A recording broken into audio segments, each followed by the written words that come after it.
Hola, bienvenidos. Este es un ejemplo de cómo podemos utilizar las estadísticas del test a nuestro favor y cómo podemos sacar el máximo provecho de esta información. Comenzamos. Este test ya ahora ha tenido 168 respuestas, lo cual nos llena de gusto, lo cual es muy bueno, porque a más respuestas, pues tenemos mayor información. Bien, en la pregunta 1 podemos ver que la gran mayoría ha acertado. Es una pregunta sobre la enfermedad de Turner.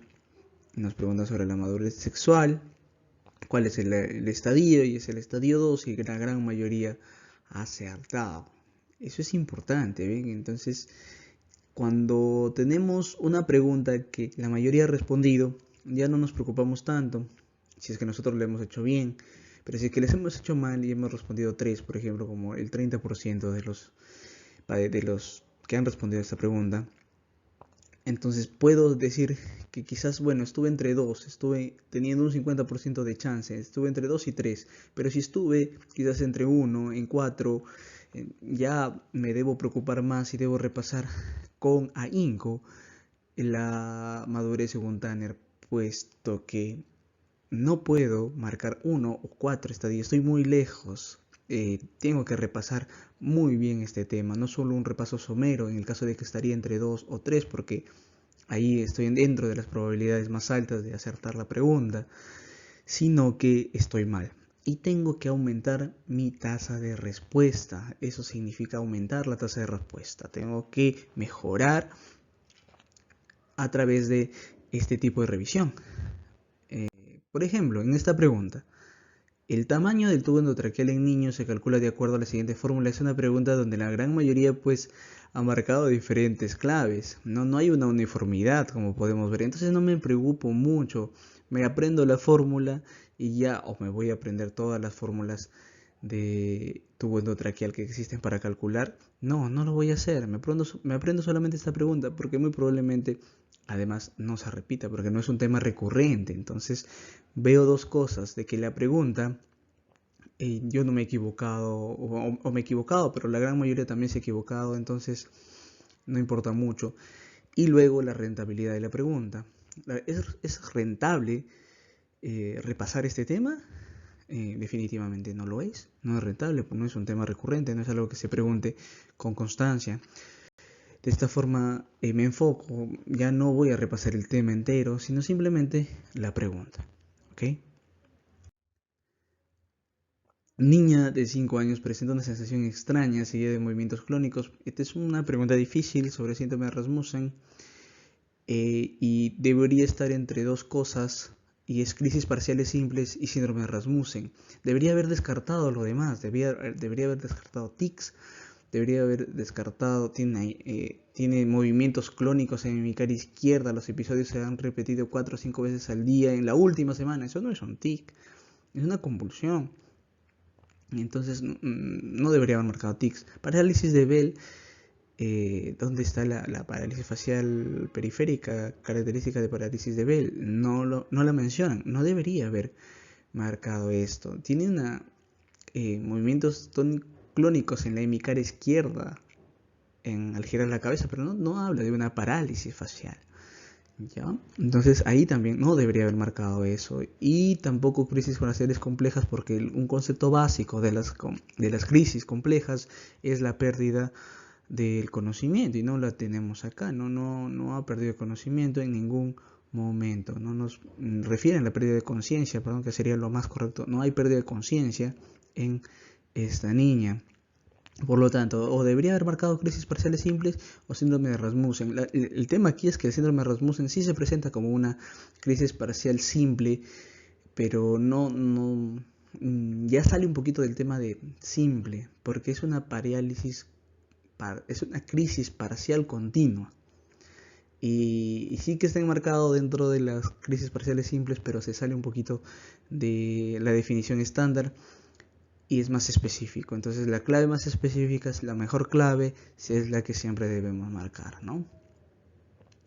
Se puede sospechar Ya hemos explicado la resolución en el video anterior, de cómo más o menos podemos llegar a haber respondido crisis parciales, síndrome de Rasmussen, pero si ya estás entre esas dos claves, la verdad que siéntete bastante tranquilo porque ya dominas bastante el tema. Esta es una pregunta difícil, entonces estarás en el rango de acertarla con un 50% de probabilidad. Bien. En esta pregunta, en la pregunta 4, nos presenta un niño que 2 semanas después de presentar un proceso catarral comienza con dolores abdominales tipo cólico, lesiones eritematosas puntiformes en extremidades inferiores que se han hecho purpúricas en 1 hora y bueno, dolor y tumefacción en tobillo derecho.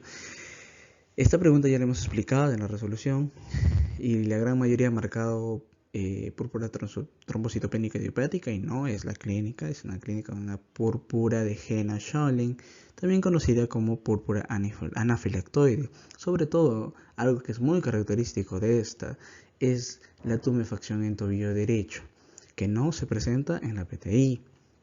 Entonces, esto es algo que nos debería haber decantado por púrpura de Hena-Schönlein. El tema es que claramente acá nos pusieron otro nombre y eso hizo que la gran mayoría no marque, pero si he marcado trombastenia, artritis reumatoide juvenil, poliarteritis nodosa, debo revisar a profundidad el tema. Igual si he marcado púrpura anafilactoide solamente, si he marcado PTI solamente porque no me sabía el nombre, bueno, estoy tranquilo. Ahora ya sé que púrpura anafilactoide es lo mismo que Hena-Schönlein.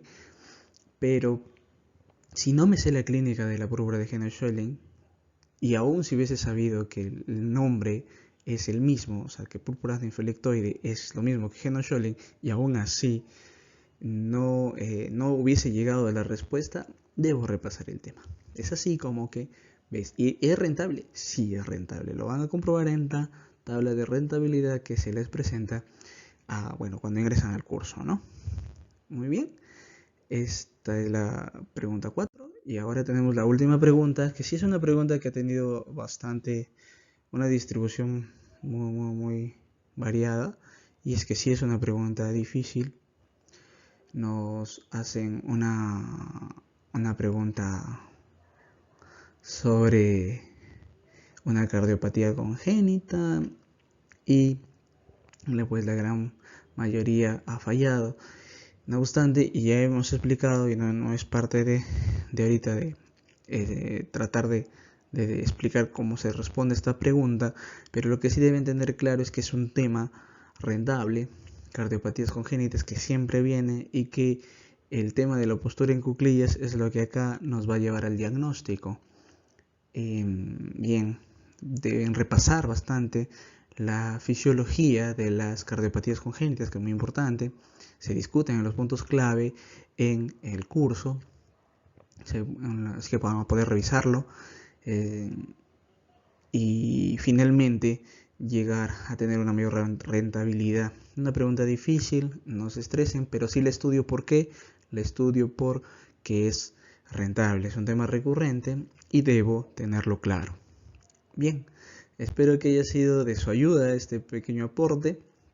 Ya nos estaremos viendo con aquellos que están siguiendo el curso. Hasta luego.